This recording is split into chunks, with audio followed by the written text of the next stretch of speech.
시청자 여러분 안녕하십니까? 시니어와 연결된 이슈를 집중 분석합니다. 시니어 이슈 플러스 시작하겠습니다. 자, 최근 지하철에서 어린 중학생들이 어르신들에게 시비를 걸고 대들고 심지어 폭행까지 일삼는 일이 있었죠. 많은 언론들이 대서특필했고요. 또 공분을 샀습니다. 자, 그런데 여러분, 노인학대 대부분이 가정에서, 그것도 배우자나 자식들에 의해서 일어난다는 사실 혹시 알고 계십니까? 자, 그래서 최근 이슈가 된 노인학대 시니어 이슈 플러스에서 한번 집중적으로 분석을 해보겠습니다. 1부에서는 우리 사회 노인학대가 왜 계속 늘어나고 있는지 얘기를 좀 나눠보고요.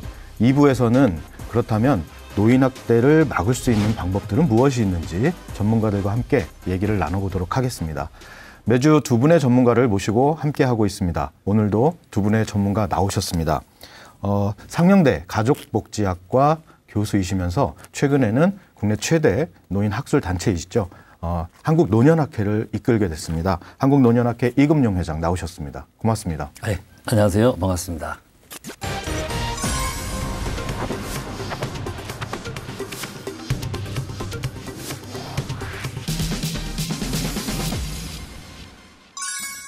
우리나라 노인학대 전담 기관입니다. 중앙노인보호전문기관 이기민 관장 나오셨습니다. 반갑습니다. 안녕하십니까. 반갑습니다.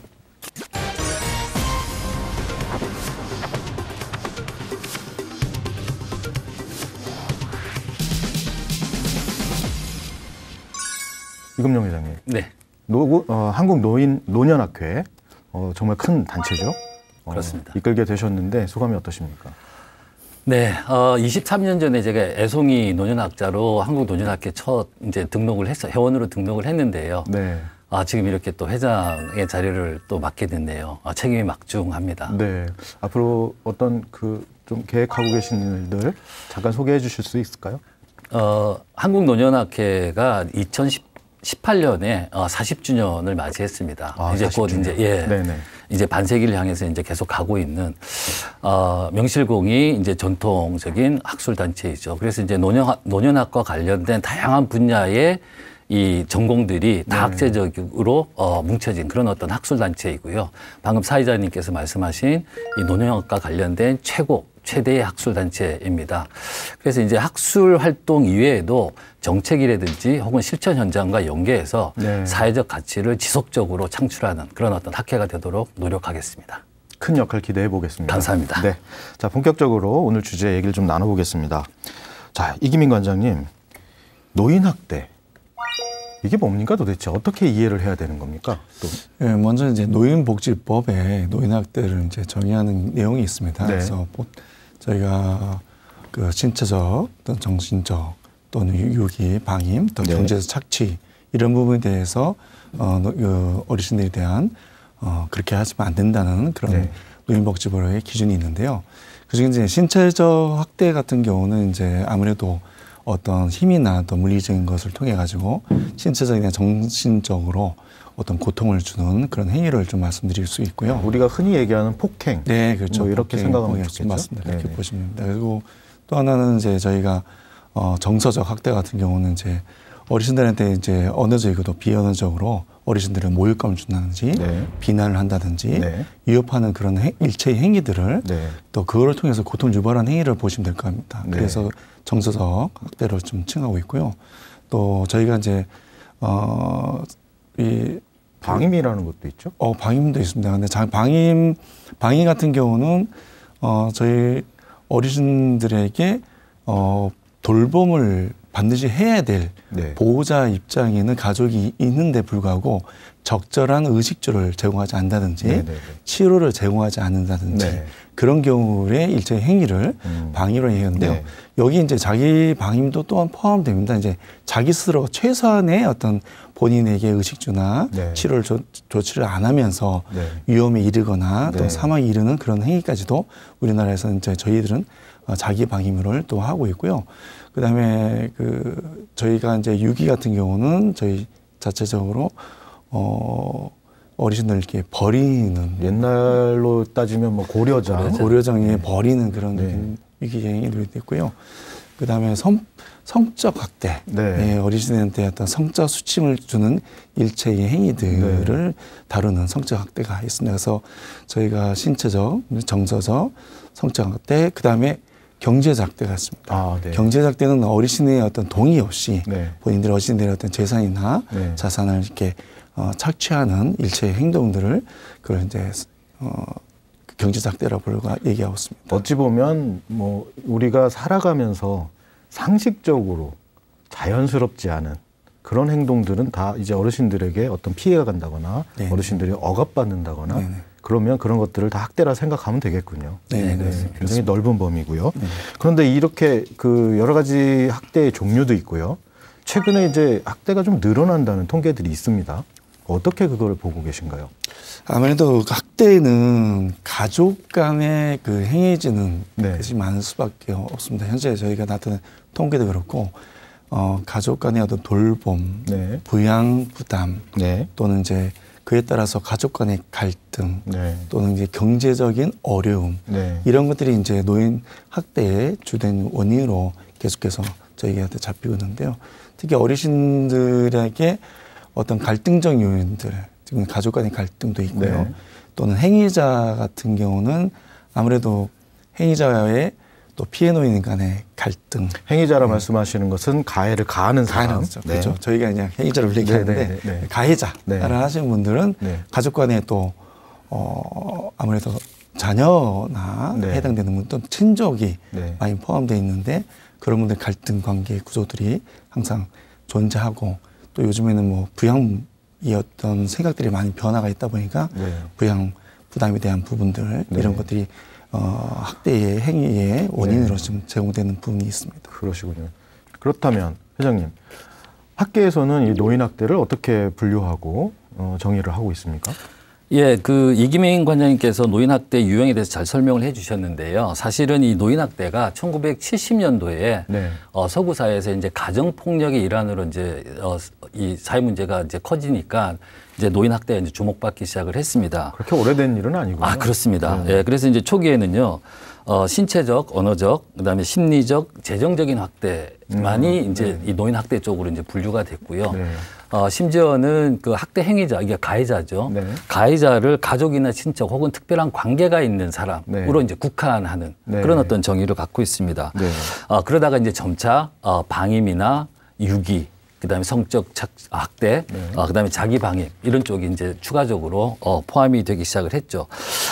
노인 학대라는 개념이 이제 2000년 들어서면서 이제 점차 우리 한국에도 이제 들어서기 시작을 했는데 우리 한국의 일부 학자들은 노인 학대라는 표현 대신에 홀대라는 표현을 또 쓰기도 홀대, 홀대라는 표현을 또 쓰기도 했고요. 네. 근데 이제 요즘은 이제 노인 학대가 이제 학문적으로나 혹은 법적으로 통일돼서 이제 일반화돼서 사용하고 있죠. 그렇군요. 네. 자, 지금 우리가 저 학대 유형에 대해서는 여러 가지를 말씀을 해주셨지만 흔히 일반인들이 생각할 때는 이 물리적인 폭행만 학대다 이렇게 생각하시는 분들이 대다수인 걸로 지금 이제 보이는데요. 근데 지금 말씀하신 대로 물리적인 폭력 이외에도 정말 다양한 유형의 학대들이 있는 것이고요.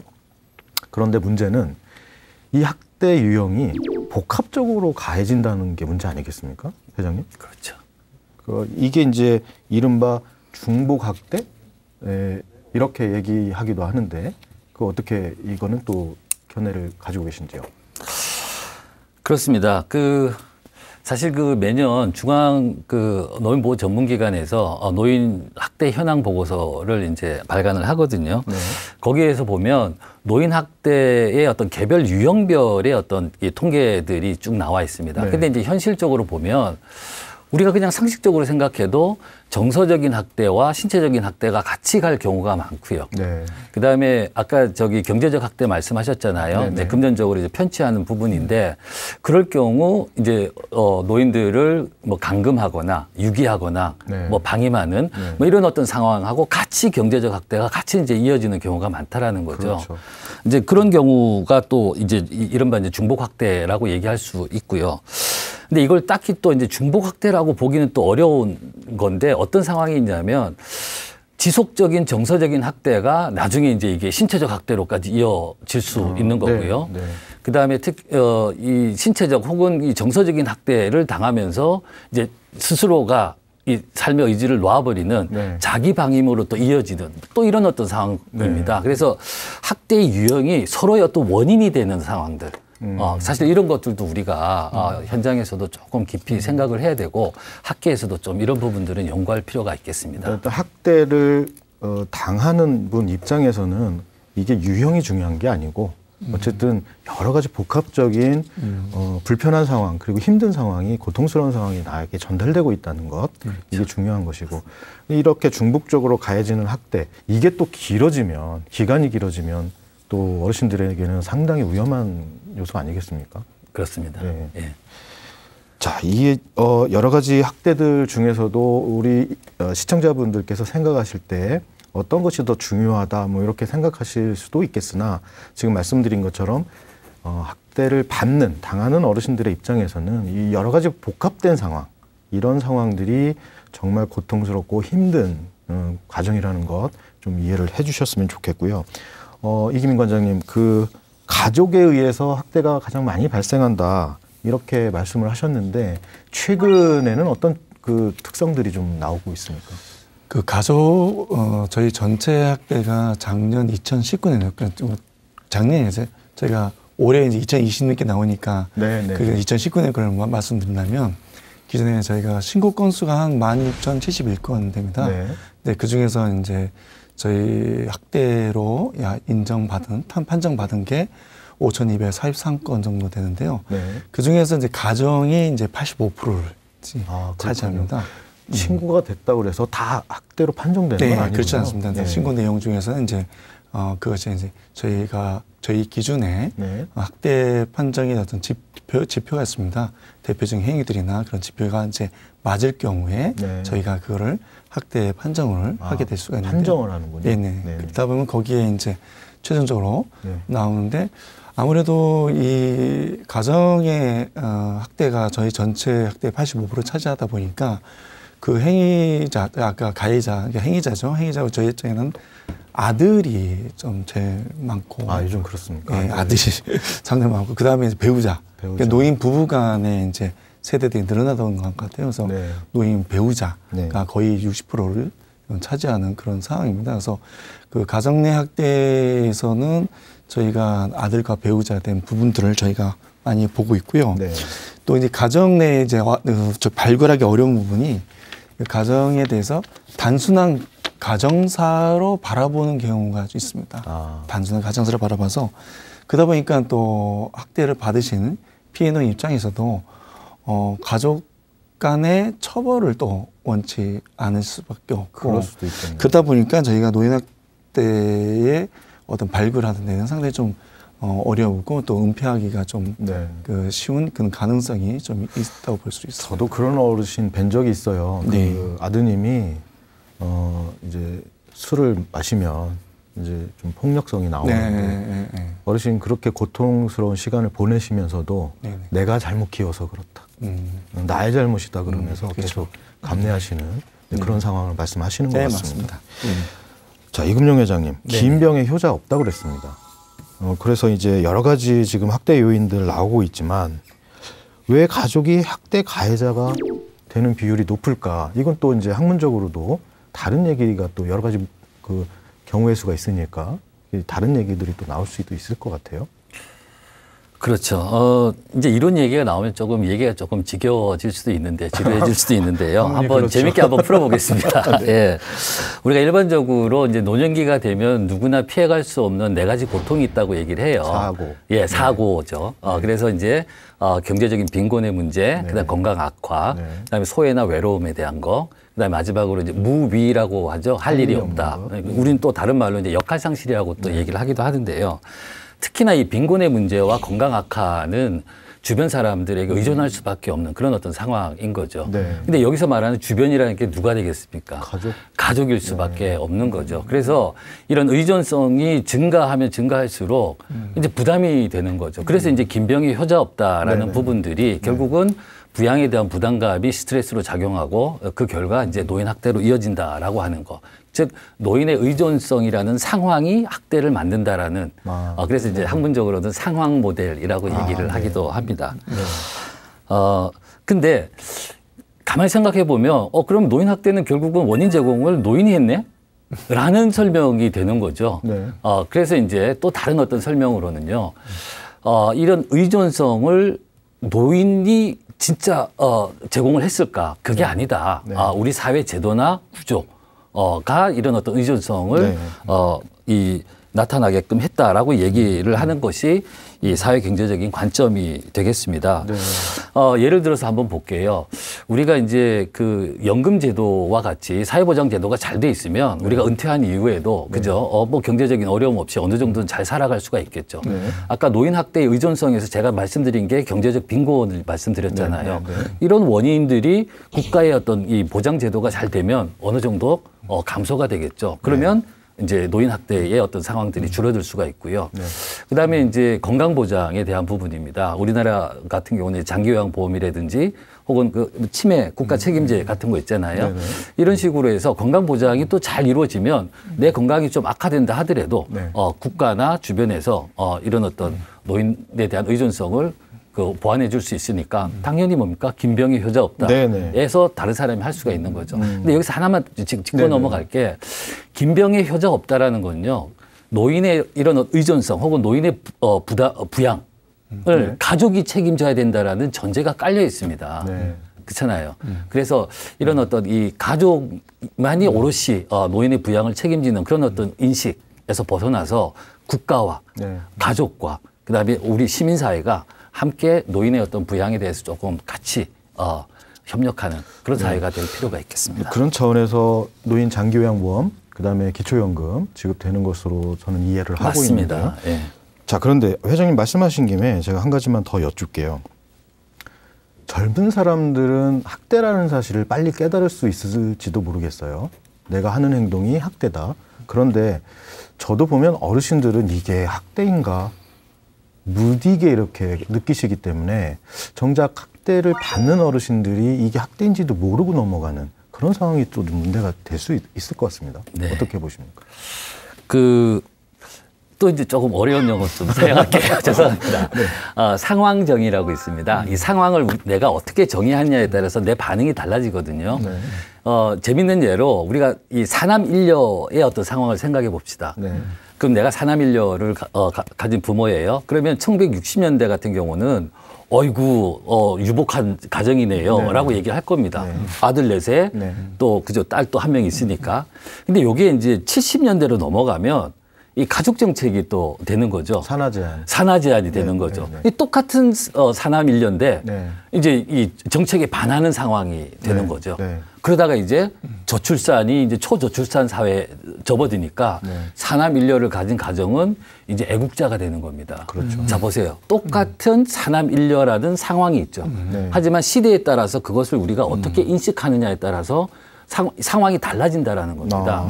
이 노인 학대도 마찬가지인 것 같습니다. 아까 제가 잠깐 말씀드렸지만은 처음에 가정폭력에서부터 시작된 노인 학대잖아요. 그러다가 이제 자기 방임이라는 것까지도 이제 노인 학대에 포함이 되어 있는 겁니다. 게다가 이제 인권 혹은 노인 인권에 대한 인식이 점차 강화됨에 따라서 노인 학대를 바라보는 상황 정의 인식이 이제 점차 달라지게 되는 거죠. 그래서 이제 이 노인 학대라는 거에 대한 심각성을 인식하느냐, 인식하지 못하느냐에 따라서 노인 학대에 대한 예방이라든지 뭐 신고라든지 뭐 이런 부분들은 많이 달라질 수가 있겠죠. 회장님, 지금 어르신들 중에서도 그런 말씀을 많이 하십니다. 자식들 다 주지 마. 맞습니다. 네, 이게 또 이제 재산이나 경제적인 지위 뭐 이렇게 표현해도 될지 모르겠습니다만. 이런 부분들이 또 어떤 학대의 원인이 될 수도 있을 것 같아요. 학대는 어떻게 봅니까, 이런 부분? 예, 그 재산과 관련해서요. 제가 이제 교환 이론이라는 또 이 이론을 또 잠깐 말씀을 드릴 건데요. 이 이론에 의하면 절대 진리입니다. 아, 그렇습니까? 예, 자녀들한테 재산을 다 주지 말라는 말이. 이 교환 이론이 뭐냐면 사람과 사람 간의 어떤 관계 형성에 있어서 주거니 받거니 우리가 흔히 말해서 give and take이죠. 그죠? 그래서 이 주고 받는 것이 균형을 이룰 때 원만한 관계가 된다라고 얘기를 하고 있습니다. 근데 만약에 한 사람이 가지고 있는 이 자원이 부족하거나 혹은 가치가 떨어질 경우는 이제 이 균형이 깨지기 시작을 하는 거죠. 그리고 깨지는 균형의 한 모습이 또 이제 학대로 나타날 수가 있다라는 겁니다. 그렇기 때문에 우리가 이 자녀들에게 줄 수 있는 다양한 것들이 있잖아요. 부모로서의 뭐 사랑도 있고 뭐 그죠. 그다음에 또 우리 아기들 또 돌봐주는 거 뭐 여러 가지가 있지만 역시 돈이 최고죠. 돈이죠.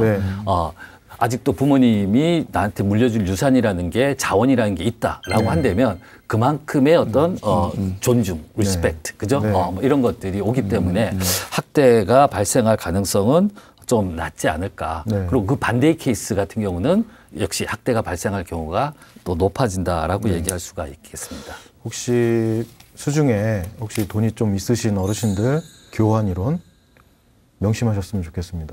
그렇습니다. 그런 생각이 듭니다. 이기민 관장님, 지금 이금용 회장께서 이제 학문적으로 여러 가지 정의들도 말씀해 주셨고 그랬는데요. 우선 이제 큰 줄기로 가정 내에서 발생하는 학대, 그리고 이제 또 하나는 가족의 문제죠. 사회 구조적인 문제, 이렇게 크게 두 가지로 정의를 좀 해주신 것 같으세요. 실제로 이 노인보호 전문기관에 접수되는 학대 사례들은 어떻습니까?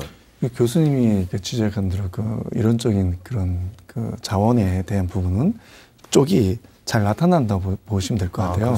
아무래도 이게 사회 구조적으로 이제 어르신들이 있던 현장에서의 신고된 내용을 보면은 고령 사회로 가면 갈수록 이제 부양 인식의 변화를 또 자꾸 나오면서요. 또 독거노인이나 노인 부부 가구가 이제 증가도 하고 있고 그런 것들이 노인의 어떤 지금 현재 우리나라 사회의 어떤 사회 구조적인 원인으로 변화가 좀 있다고 볼 수가 있습니다. 특히 이제 아무래도 그 주 부양자, 즉 아들이겠죠. 아들이나 또 자녀들, 또 주 부양자들이 어떤 경제적 어려움, 또 실직에 의한 경제적 어려움이나 또 주 부양자가 주 부양자로서의 의무를 할 부분을 부양 부담이나 또 돌봄에 대한 부분들을 해야 되는데 오히려 주 부양자가 어르신한테 아까 우리 교수님도 아까 언급해 주신 것처럼 의존하고 또는 경제적으로 의존하는 경우 또는 심리적으로 의존하는 경우 이런 의존적인 원인이 또 오히려 이렇게 본인을 또 가족의 어떤 그 학대의 영향을 주고 있다고 또 얘기 나오고 있고요. 특히 그 행위자의 어떤 그 정서적인 문제점도 많이 나오고 또는 정신적인 문제점도 제기되고 있고요. 또 그런 부분들이 결론적으로 자녀가 경제적으로 부모님의 부양 부담에 어려움을 겪고 있는 경우가 확실히 이제 우리도 문제점으로 지적되는 경우가 많이 있습니다. 그리고 아무래도 그러다 보니까 피해 노인과 또 자녀과의 관계가 당연히 뭔가 갈등 관계가 되고 그 갈등 관계가 가족 구성원 전체 경제적으로 어려움도 있다 보니 가족 구성원 전체적으로 어려움이 있다고 얘기 나와주고 있습니다. 그 일본에서도 그 주된 그 노인학대 요인을 학대 행위자의 돌봄 부담으로 얘기하더라고요. 경제적인 부담이 아무래도 돌봄 직접적인 원인이 될 수도 있겠죠. 그에 따른 스트레스를 다루고 있고요. 그다음에 행위자들이 학대 행위자 같은 장애를 갖고 있다든지 또는 어떤 정신적인 장애, 또 질병, 예를 들면 알코올 중독이라든지 또는 도박 중독이라든지 이런 걸 통해서 전혀 돌봄에 대한 그 부양 부담을 행하지 못하는 그런 케이스들이 원인으로 많이 작동이 되고 있다고 보겠습니다. 관장님, 그 요즘에 시설에서의 학대도 종종 보도가 되면서 또 공분을 사기도 하고 그렇습니다. 지금 이제 고령화 시대 노인 인구 급증하면서 노인 시설 이용하시는 분들 계속 늘어나고 있는데 이 시설 내에서의 학대는 가정 내에서의 학대와 좀 다릅니까? 네. 가정 내는 가족 간의 학대가 이루어진다면 시설은 거기에 일하시는 종사자에 의한 이제 행위들이 학대 행위들이 그렇다면 뭐 업무 부담이라든가 아무래도 인력 부족 이야기야. 인력 부족 여러 가지 있었는데요. 아무래도 이제 보호 체계가 시설 내의 보호 체계 물론 이제 많은 그 노인 그 보호 그 요양 시설들이나 그런 시설들이 다 그렇지는 않습니다. 다 그렇지는 않는데 그 중에서 이제 보호 체계가 어르신들의 어떤 안전이나 보호 체계가 좀 미흡한 부분들이 좀 있고요. 또 거기서 일하시는 그 종사자들의 어떤 처우 같은 문제도 네. 많이 좀 제기가 네. 되기도 합니다. 그 시설 내에서의 학대는 우리가 지금 다루고 있는 가정에서의 또 그 밖의 노인 학대와는 좀 다르게 산업적인 측면에서 좀 접근해서 그 문제의 원인을 짚어볼 필요도 있다는 생각이 들어요. 네. 저희가 뭐 다음에 다른 시간에 한번 이 주제를 잡아보기로 하고요. 네. 자, 제가 좀 공부를 하다 보니까 회장님, 네. 우리 사회의 대표적인 이제 약자가 어린이와 노인인데, 근데 요즘에 이제 뉴스도 많이 나오죠. 어린이들도 굉장히 큰 이제 학대를 당하는 그런 케이스들이 있습니다. 그런데 어린이와 노인의 학대가 좀 다르다. 노인 학대는 좀 특수성이 있다라고 말씀하시는 학자들의 얘기를 들었어요. 무엇이 다른 거죠? 네, 사실 뭐 이렇게 본질을 파고 들어가면 상당히 이제 많은 부분들이 차이가 나겠으나, 네. 일단 대상의 어떤 특성에 따라 차이가 나겠죠. 하지만 이제 학대 유형만으로 일단 먼저 말씀을 드리면, 네. 아동 학대에는 나타나지 않는 이 노인 학대 유형이 바로 경제적 학대하고 네. 자기 방임입니다. 네. 그래서 아까 이기민 관장님께서 이 경제적 학대하고 자기 방임에 대해서 잘 설명을 해 주셨는데요. 네. 예. 그 경제적 학대라는 것은 이제 어르신들이 재산을 형성해 놓고 있기 때문에 발생할 수 있는 것. 그렇죠. 네. 네. 그 자기 방임은 아이들은 자기 방임을 안 하죠, 참. 그렇죠. 네. 그렇죠. 네. 네. 의지가 없는 네. 네. 자기 방임이라는 개념이 없는 거죠. 네. 예, 보살핌. 예. 그러면 노인 학대와 관련해서는 그럼 경제적 착취와 자기 방임 이거는 또 특수하게 또 케어를 해야 되는 그런 상황이죠. 그렇죠. 그러니까 아까 제가 경제적 학대 제가 말씀을 드릴 때 이게 이제 단순하게 경제적 학대만 일어나는 것보다는 뭐 감금을 한다든지 유기 방임 뭐 이런 식으로 이제 다른 학대와 함께 일어나는 중복 학대의 어떤 형태가 또 일어나고요. 그다음에 모든 학대가 다 마찬가지이겠지만 특히 이제 이 경제적 학대 같은 경우는요.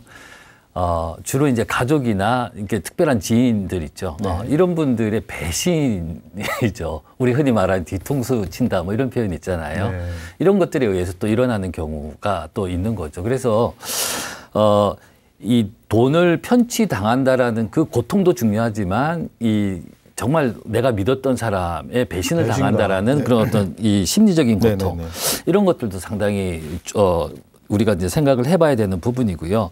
실질적으로 아까 그 매년 나오는 현황 보고서, 노인학대 현황 보고서의 2019년도 같은 경우는 한 5.2% 정도 전체 사례 중에서 5.2% 정도인 것 같고요. 아마 그 세계보건기구 WHO에서는 이걸 한 6.8% 정도로 발표를 한 것 같아요. 예. 이제 그런 어떤 상황들이 이제 경제적 학대에서 조금 논의가 될 수 있을 것 같고요. 그다음에 이제 자기 방임 같은 경우는 아까도 말씀드렸지만 의식주라든지 의료적인 처치를 자기 본인 스스로가 의식적으로 이제 중단하는 거죠. 근데 이게 2019년도 또 이제 현황 보고서를 보면 전체 한 이 학대 사건 이 신고 건수에서 한 2.4%밖에는 안 됩니다. 근데 이게 조금 들쭉날쭉하는 것 같아요. 그래서 2015년도 이 자료를 보면 이게 10%까지 올라가요. 자기 방임이. 그러니까 10명 중 1명이 자기 스스로 자기의 삶을 포기하는 상황으로 지금 조사가 됐단 말이죠. 특히나 독거노인들 같은 혼자 사는 어르신들 같은 경우 자기 방임의 형태가 나타나면 그 끝은 어디겠습니까? 그렇죠. 예, 고독사가 되는 거거든요. 그래서 이제 일본 같은 경우는 이미 고독사가 이제 엄청난 사회 문제가 이미 됐고요. 우리 한국에서도 한 5, 6년 뭐 전부터 이제 고독사에 대한 관심들이 이제 아주 증가하고 있잖아요. 연령대도 내려오고 있지 않습니까? 그렇습니다. 예. 그래서 이 고독사의 어떤 그 선제 원인이 되는 선행 원인이 되는 이 자기 방임에 대한 촉을 인식과 관심을 우리 사회에서는 조금 더 높일 필요가 있지 않을까 그렇게 생각합니다. 이기민 관장님, 지금 회장님 말씀을 듣고 보면 어르신들이 이 경제적 학대라는 그 측면에서는 내 자식한테 어차피 내 자식이 쓰는 건데 내가 좀 참지 뭐 이런 식으로 생각을 하신다면 가벼운 문제이고, 반면에 어르신들이 정말 의식이 없는 상황인데 이런 그 굉장히 안 좋은 상황을 악용해서 재산을 편취한다든가 그래서 이제 이런 경우들은 정말 좀 얘기하기가 좀 껄끄러울 정도로 그런 상황인데 실제로는 어떻습니까? 경제적 착취. 경제적 착취가 최근에 이제 언론에서도 많이 이제 네. 조금씩 나오긴 하는데요. 저희가 이제 경제적 학대가 좀 가장 어르신한테는 데미지가 아주 큽니다. 왜냐면 일평생 모았던 재산이 네. 갑자기 한순간 없어지면 회복 가능성이 없습니다. 네. 이게 가장 큰 문제더라고요. 네. 그러니까 경제학대에서 가장 큰 문제는 회복 가능성이 없어진 어르신들에게 있어서는 이거는 대단한 미래에 본인이 은퇴에도 상당히 영향을 미칠 수가 있기 때문에 경제학대에서 가장 좋은 방법은 이 예방이더라고요. 어떻게 자기 자신의 어떤 재산을 잘 가지고 네. 가는 게 가장 중요하더라고요. 근데 선진국에서는 이미 저희가 학대 유형 중에서 경제에서 학대가 거의 30%에서 많게는 거의 절반까지 그렇게나 많습니다. 유형이 네. 나타나고 있습니다. 그래서 경제에서 학대란 자체가 우리 일반 어르신들에게 있어서는 내가 내 재산을 좀 나눠주는데 네. 하지만 그 재산이 그 어르신에게는 전부이다면은 얘기가 달라질 수가 있습니다. 그래서 네. 어쩌면 내가 나눌 재산이 많으시면 또 괜찮을지 모르겠지만은 내 자산이 이거 하나밖에 없을 경우 내 집에 하나, 내 토지가 하나 네. 이런 분들에 있어서는 그런 것들이 본인의 살아있는 동안에 가장 필요한 재산이겠고 또 사용할 수 있는 그 경제적인 내용이기 때문에 이거에 대해서는 저희들이 상당히 보건복지부가 관심 있고 선제적인 대응을 하려고 하고 있어요. 그래서 보건복지부에서는 작년 6월 15일 날 경제학대에 대해서 발표 보도자료를 또 냈습니다. 그래서 저희가 시범적으로 이런 사업들도 경제적 보건복지부에서 좀 더 선제적으로 대응하려고 좀 노력하는 데여서 지금 시범 진행을 또 하나은행하고 또 노인보호 전문기관에 지금 진행을 좀 하고 있습니다. 지금 이금용 회장님 네. 그 학자로서 지금 전공하시고 계신 분야는 주로 이제 시니어들의 일, 자원봉사, 여가, 사회참여 이런 쪽인 것으로 제가 알고 있는데요. 네. 갑작스럽게 질문을 드려서 죄송하지만 당황하고 있습니다. 네. 이 어르신들을 좀 밖으로 나오게 하셔서 좀 즐기고 또 사회 참여하고 이렇게 지내시는 기회가 많으면 이런 학대도 좀 비율도 좀 낮아질 수 있지 않을까요? 네, 그렇습니다. 이제 최고의 방어가 공격이다 뭐 이런 얘기도 네. 있듯이요. 네. 독거 어르신들의 사회적 단절을 우리가 예방하고 이 사회적 고립감을 조금 낮추기 위해서는요. 이 독거 어르신들을 그냥 조금 측은한 분이라고 생각하기보다는 오히려 인식의 전환을 통해서 이분들이 사회에 나와서 다양한 여가 활동을 하거나 심지어는 자원봉사 활동을 할 수 있도록 하는 프로그램들. 그래서 어떻게 하든 주변 사람들과 만나서 대화하고 그다음에 자원봉사 활동을 통해서 자기가 자긍심을 느끼고 이제 이런 것들이 결국은 이 독거의 어떤 상황들을 이겨낼 수 있는 부분들이거든요. 이제 그거는 결국 뭡니까? 자기 방임의 부분들을 정말 치료할 수 있는 심유한 약이 될 수도 있겠죠. 그렇죠. 그런데 지금 우리나라 그 시니어들의 그 자원봉사 비율을 보면 너무 낮게 나온단 말이죠. 그렇습니다. 저 늘 궁금했어요. 왜 그럴까? 근데 어떻게 연구가 혹시 되고 있는 게 있습니까? 예, 뭐 이제 제 전공 분야이긴 하지만 갑자기 물으시니까. 이제 서구 사회 같은 경우는 노인 자원봉사율이 한 20%대입니다. 근데 반면에 우리 한국 같은 경우는 지금 현재 6% 뭐 정도, 이게 10%도 안 되는 상황들이죠. 제 생각에는 그렇습니다. 이 자원봉사가 아직까지 활성화되지 못하고 있는 가장 커다란 이유가 첫 번째는 이제 인식에 대한 문제고요. 근데 이제 제가 수업 시간에 이제 학생들한테 노인 자원봉사가 뭐지라고 물어보면요. 노인을 대상으로 하는 자원봉사라고 얘기를 합니다. 그러니까 이 노인 자원봉사가 노인이 주체가 돼서 자원봉사 활동을 하는 것이 우리 사회는 아직 정착이 안 돼 있다라는 겁니다. 그러니까 심지어는 제가 노인 자원봉사단을 이제 조금 구성을 해서 주변의 비영리 단체들을 찾아가서 우리 봉사를 하고 싶습니다라고 했더니 거절을 합니다. 왜냐하면 그 말 자체가 저는 자원봉사하러 오신 어르신들에게 봉사하기는 싫습니다라는 말을 해요. 그러니까 아직까지 우리 사회 자체가 노인 자원봉사단을 받아들일 준비가 안 돼 있고요. 또 이제 어르신 자체도 아직까지는 이 자원봉사 활동에 대한 어떤 이 개방된 마인드가 아직 없고요. 뭐 이 외에도요, 뭐 많이 있습니다. 정책적인 지원이라든지 아니면 프로그램 끌어들일 수 있는 이 맞춤형식의 어떤 프로그램들이 좀 미흡하다든지 뭐 많은 어떤 요인들이 있겠죠. 글쎄요. 그래서 저는 좀 개인적으로 안타까운 생각이 드는 것이 이런 자원봉사라든가 사회참여를 적극 이제 어르신들이 활용을 하신다면 이런 학대의 그 가능성에서 좀 벗어나실 수 있는 기회도 되지 않을까. 아까 그 이웃 자기 방임의 역할 중에 이웃을 말씀하셨잖아요. 네네. 일본 같은 경우도 그렇고요.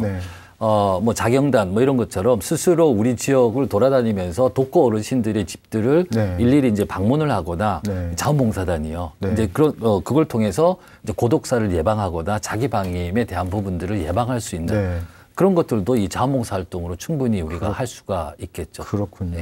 지금 이김영 관장님께서는 그 현장에서 관리를 하시기 때문에 제가 알기로는 주로 이제 어르신들과 관련된 케어 관련해서는 사회복지학과 관련된 내용들, 그다음에 인력들이 많이 이제 참여를 하죠. 근데 언뜻 봐도 다학문이라 하나요? 다학제. 여러 가지 학문에 전공한 전문가들, 또 그러한 관점들이 또 이 노인학대 분야에서도 좀 필요할 것 같은데 실제로 그런 필요성을 좀 느끼시나요? 실제로 그렇게 전문단을 구력이 나고 전문위원들이 다학제적으로 합니다. 그래서 어떤 한 가지 것에 어르신의 심리적 분야도 있고 또 의료적 분야도 있고 또는 어르신의 어떤 아까 경제사 같은 경우는 뭐 경영적 측면도 다를 수도 있고요. 또 법학 법률적인 또 지원도 있어야 되기 때문에 사실은 뭐 상담 서비스를 한다든지 또 법률 서비스 한다든지 복지 서비스 한다든지 또 보호 서비스 하는 데 있어서는 다양하게 저게 모아서 자문을 받으면서도 지원 서비스를 열심히 좀 개발하려고 노력하고 있습니다. 그러시군요. 아무래도 이제 노년학회를 이끌게 되셨기 때문에 관련해서 또 의견이 있으실 것입니다. 뭐 말씀 잘해 주셨는데 거기에 이제 추가해서 이제 우리 사회가 이제 바야흐로 제4차 산업혁명이잖아요. 그래서 이제 IoT의 어떤 그 기술들 이런 것들이 결국은 이제 독거 어르신들의 어떤 그 외로움이라든지 혹은 자기 방임 뭐 이런 것들을 막기 위해서 뭐 명칭이 이제 효 로봇 같은 거 있잖아요. 요즘 많이 로봇을 통해서 이제 생활의 어떤 활기를 계속 유지할 수 있게 해서 그건 결국 자기 방이 예방이 되는 거죠. 뭐 그런 식으로 해서 이 기술적인 어떤 측면들도 같이 융복합적으로 이런 이 노인 학대를 예방할 수 있는 그런 어떤 방안으로도 많이 제시되고 있는 것으로 알고 있습니다. 알겠습니다. 자, 이제 거의 1부 마무리할 시간이 됐는데 저희가 마무리하기 전에 코로나19 상황 또 얘기를 안 할 수가 없습니다. 지금 뭐 여러 가지 그 매체에서도 보도를 하고 있지만 노인 그 요양시설이나 노인병원에 입원해 계신 부모님 면회 못 하시는 분들 엄청 많습니다. 이분들 얼마나 또 속이 타시고 또 안에 계신 부모님들은 또 얼마나 가족들이 그리울까요? 이런 와중에 저희가 또 걱정해야 되는 것이 일부겠지만 그렇게 믿고 싶지만 그 안에서 일어나는 이제 학대입니다. 이금용 회장님께서는 이 부분에 대해서 좀 생각을 해보신 적이 있으신지? 네, 많이 안타깝죠. 사실은 이제 작년 초부터 이제 시작된 이른바 이제 코로나19 팬데믹이라고 그러죠. 전 세계적으로 모든 사람들이 고통을 받고요. 우리 사회도 역시 마찬가지로 모든 우리 사회 구성원들이 고통을 받지만 특히나 이 사회적 약자, 소외계층들에게는 이 코로나19가 더욱더 가혹한 것 같아요. 그래서 우리 사회에 있는 어떤 불평등을 더욱더 심화시키는 그런 어떤 상황이 나타나고 있는데요. 특히 이제 노인 학대와 관련해서는 이 가족 내 울타리뿐만 아니고 방금 말씀하신 그 입소 시설 있잖아요. 요양시설과 같은 이런 데서도 노인 학대의 성향들이 이렇게 증가하는 것으로 그렇게 이제 보도가 되고 있습니다. 당연히 이제 코로나19 상황 때문에 외부의 어떤 이 외출이 그죠? 자제가 한계가 있고 그다음에 노인을 위한 어떤 그 이 노인복지관이라든지 주간보호시설 이런 것들이 이제 폐쇄가 되는 거죠. 그러니까 이제 주구장창 이제 가족들이 그냥 같이 장기간 지내야 되는 겁니다. 이제 그러다 보니까 갈등이 일어날 수밖에 없죠. 그러다 보니까 이제 노부부 같은 경우는 서로 배우자끼리, 그다음에 이제 이 다세대 같은 경우는 이제 이 그죠 아들이 이제 부모에게 이런 어떤 학대의 어떤 상황들이 이제 나타나기도 하고요. 더군다나 이 코로나 같은 경우가 또 우리가 경제적으로 많이 또 위축이 되어 있잖아요. 그래서 이제 경제적인 어떤 이 위축으로 인한 스트레스. 이런 것들로 인해서 심지어는 이제 아까 금전적인 편취라고 했는데요. 경제적 학대까지도 이제 일어나고 있다라는 겁니다. 특히나 이제 독거 어르신 같은 경우는 이제 더 이상 이제 나갈 수 있는 상황들이 또 안 되는 거죠. 혼자 지내셔야 되는 첩첩산중으로 또 갇혀 있는 상황들이니까 결국은 이게 이제 자기 방임의 형태로 갈 수 있는 우리가 흔히 말하는 코로나 블루라고 얘기하잖아요. 예, 코로나로 인한 우울증이 이 독거 어르신들에게는 더더욱이나 가중되는 상황이고요. 근데 조금 이게 재밌다는 표현은 좀 그렇고 아이러니한 게 뭐냐면 이 노인 학대 쪽으로 몰아가고 있는 이런 어떤 상황에서 이제 신고를 해야 되는데 늘 같이 붙어 있다 보니까 더 신고를 이게 또 신고하는 상황이 또 여의치가 않은 상황이 되는 거죠. 그래서 좀 답답한 측면이 있습니다. 이기민 관장께서 보시기에는 이 코로나19 상황 이 안에서 노인 학대 요즘 좀 달라지는 뭐랄까요 특징들이 좀 있습니까? 코로나 학대에 있어서는 그 원인들은 사실 코로나 때문에 그 같이 또 우리가 못 들어가는 그 자체가 사실은 저희한테 제일 힘든 것 같아요. 오히려 저희는 현장에서 코로나에 의해서 시설에서 이렇게 신고가 들어오거나 또 그쪽에 연락이 왔을 때 이렇게 들어가는 자체가 상당히 그 어려움이 있습니다. 또 노인 전국에 있는 모든 노인보호 전문기관들이 사실상 코로나에 관계없이 언제 어디서나 어르신들의 어떤 신고 전화나 또 우리 신고 의무자 직군들이 또 있어요. 또 요양 관련하신 분들도 신고의 의무로 의무자로서 들어있고요. 그래서 그분들이 저희한테 언제든 신고한다면 저희들은 언제든지 코로나에 관계없이 저희들이 출동하고 있고요. 또 코로나로 인해서 저희들이 또 그러한 어르신의 불편함이 없도록 저희들이 좀 더 노력을 많이 하고 있습니다. 그리고 그런데도 이게 우리 그 시설에 종사하신 분들한테는 저희 인권교육이 매년 진행하고 있습니다. 그래서 노인학대 예방교육도 있고요.